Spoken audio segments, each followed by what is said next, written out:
Learning Law BNSS section is 183.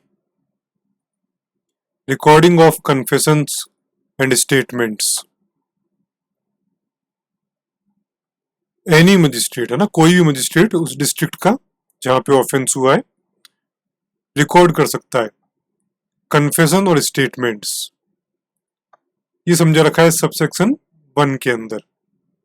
तो जो भी कन्फेशंस होंगे वो ऑडियो वीडियो मेथड से भी रिकॉर्ड किए जा सकते हैं ना, भी कंपलसरी नहीं है, मे भी लिखा हुआ है इन प्रेजेंस ऑफ एडवोकेट। साथ में ये भी कह रखा है कि पुलिस कन्फेशन रिकॉर्ड नहीं कर सकती। मान लो कि police officer as an magistrate work कर रहा है, तब भी वो कन्फेशन रिकॉर्ड नहीं कर सकता। ये सब सबसेक्शन 1 में समझा रखा है। इसमें 7 सबसेक्शन है, तो 1 में ये चीज समझा रखी है। जब भी कन्फेशंस रिकॉर्ड किए जाएंगे तो जो मजिस्ट्रेट रिकॉर्ड करेगा तो वो क्वेश्चनिंग करके रिकॉर्ड करेगा, ताकि जो भी कन्फेशन आए वो वॉलंटरीली दिया जाए। और साथ में मजिस्ट्रेट उसको एक्सप्लेन भी करेगा कि जो भी आप कन्फेशन देने वाले हो उसके क्या इफेक्ट हो सकते हैं, तो इस पर्सन को एक्सप्लेन किया जाएगा। ये समझा रखा है सबसेक्शन 2 के अंदर। जब कन्फेशन रिकॉर्ड होने वाला हो उससे पहले वो पर्सन डिनाई भी कर सकता है कि मैं कन्फेशन को रिकॉर्ड करवाने के लिए मेरी विलिंगनेस नहीं है। हो सकता है कि किसी वजह से वो प्रेशराइज होकर कन्फेशन कर रहा हो, तो बाद में डिनाई भी कर सकता है कन्फेशन से पहले कि उसकी विलिंगनेस नहीं है। ये समझा रखा है सबसेक्शन 3 के अंदर।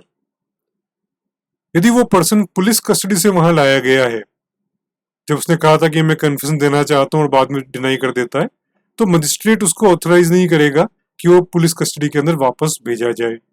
तो नो पुलिस कस्टडी उस पर्सन को। ये सब समझा रखा है सबसेक्शन 3 के अंदर। सबसेक्शन 4 के अंदर कन्फेशन कैसे रिकॉर्ड किया जाएगा ये समझा रखा है। अकॉर्डिंग टू सेक्शन 316, जो बीएनएसएस के 316 में ये लिखा हुआ भी है, साथ में इसी के नीचे लिखा हुआ है आई हैव एक्सप्लेन। मजिस्ट्रेट जो स्टेटमेंट लिखेगा आई हैव एक्सप्लेन, जो भी आदमी का नाम है वो, कि उसके ट्रू स्टेटमेंट्स वगैरह रिकॉर्ड किए गए, वो उसने वॉलंटरीली फ्री विल के साथ में दिए गए हैं और साइन कर देगा अपने। ये समझा रखा है सबसेक्शन 4 के अंदर, है ना। ये जो लाइन है, ये जो स्टेटमेंट्स हैं, ये मजिस्ट्रेट के लिखे हुए होने चाहिए। जो केसेज ऑफेंसेज हैं against women, serious offences against women 65 से 79 और 124 भारतीय न्याय संहिता में जो दे रखे हैं, उनके स्टेटमेंट्स मजिस्ट्रेट के द्वारा रिकॉर्ड किए जाएंगे। जैसे ही ऑफेंस होता है, पुलिस ऑफिसर के द्वारा एक्यूज को, जो भी जिसके खिलाफ ऑफेंस हुआ है, उसको लाया जाता है, तो वो स्टेटमेंट्स मजिस्ट्रेट के द्वारा रिकॉर्ड किए जाएंगे। इससे पहले हम कन्फेशन की बात कर रहे थे, या स्टेटमेंट्स की बात कर रहे हैं।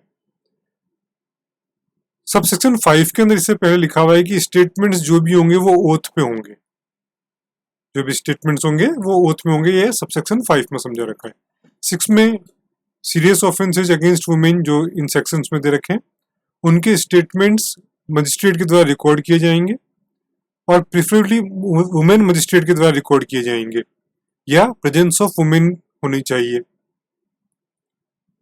जो ऑफेंसेज 10 साल से ज्यादा के हैं, जिसमें सजा 10 साल या 10 साल से ज्यादा की है, तो उनके जो विटनेस हैं उनके स्टेटमेंट भी रिकॉर्ड किए जाएंगे मजिस्ट्रेट के द्वारा, जैसे ही पुलिस ऑफिसर उन विटनेसेस को लेके आता है। ये समझा रखा है सबसेक्शन 6 में।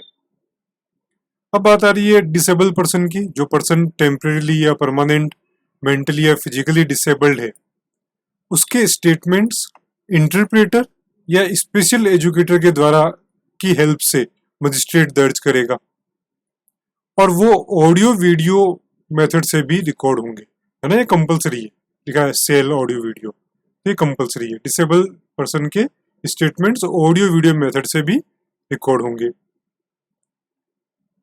जो भी डिसेबल्ड पर्सन्स के स्टेटमेंट्स हैं वो एग्जामिनेशन इन चीफ माने जाएंगे, जो भारतीय साक्ष्य अधिनियम 142 के अकॉर्डिंग समझा रखा है।